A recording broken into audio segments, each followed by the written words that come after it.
drink. I got the Orange Crush. What'd you get? I got the Pink Flamingo, but I'm allergic to pineapple, so you substitute mango for the pineapple. Amazing. It sounds pretty good. I love mine. So while we're here, let's talk about some tips that we can give incoming students about anatomy. What do you think, Alexis? What would be like your #1 tip? I have quite a few things for anatomy, but probably the first one that I think is most important is finding a group of people to study with. When you come to anatomy, you're put into the groups of like 4 or 5 people for each body. But that group isn't always a group that you're going to study with.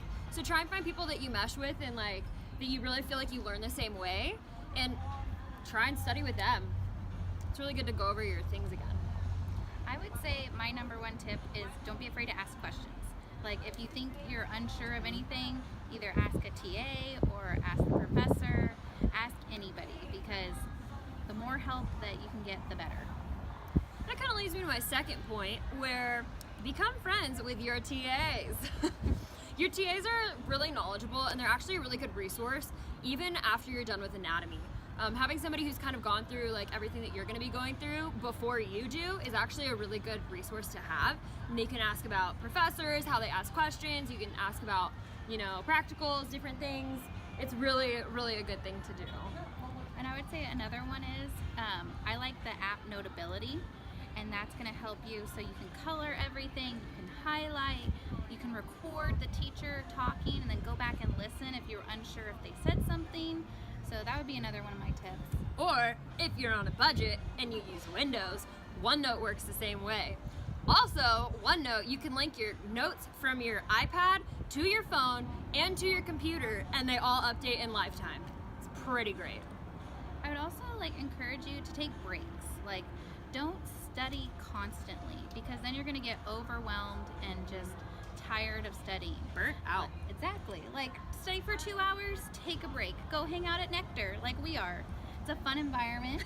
You can make friends, and yeah. You gotta keep your sanity, Breaks are very important. But also study. Yeah. Don't forget to study. And take a Sabbath too, on the weekends especially. Yeah, take a day and try and relax, and from, set a time where you say from this time to this time, I am not studying, I'm not doing work.